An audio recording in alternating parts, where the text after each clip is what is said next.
pinag-aagawan. Mga madalas pinag-aagawan. 1, 2, 3, and... Oh, ano? Ano? Ano? Here we go. Bana, husband. Aba? Ano pa? Condom. Ay, hindi pa katawan. Na short, ano? Ano pa? Nobyo. Ang nobyo.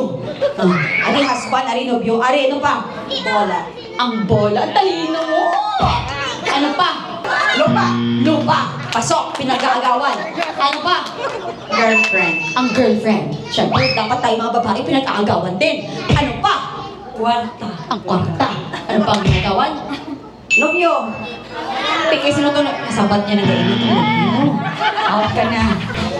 Madalas nating naririnig kapag may kapitbahay tayong umaangat at umaasenso sa buhay. Ano ang madalas nating naririnig na chismis kapag may ganun tayong kapitbahay? Ay! Ano? May bago siya. Utang na naman na. Nay. Ano di mo maiman? Nakapila ka nakabuti. Ano pa? Buwisip. Ha? Ano? Siyempre ko maangat tayo buwisip. Mabisit siya. Bisit. Ay. Hindi man to iya. Ay. Di man na iya. Pero iragit siya yung hulang manang Ano pa ang pwede nilang sabihin? Nagka-bonus. Ano?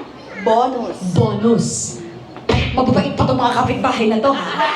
Jackpot sa luto. Na-jackpot siya sa loto. May afam. Ang gusto bala, dali na bala. Ano pa ang pwede nga ihambal? May afam na. Nan! Pasok! Nakakita sa Amerikano siguro, di ba? Pwede. Ano pa? Nagpakabit sa manggaran. Nan! Kapit ko rin ka magkarano, Nay. Ano pa? Anak sa kontraktor. Anak sa kontraktor. Nang hold up. Kawatan siya. Tama na yung kapitbahay niya mga ante. Mga bagay o parte ng katawan na madalas nating hugasan. Ay! Kamay ko ang mic sa kon. Ko ang mic.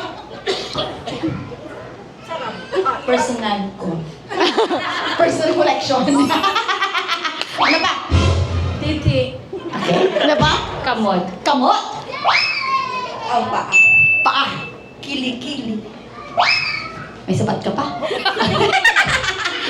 Ano pa? Tinggal bering. Tigat biring. Ano kalain na text?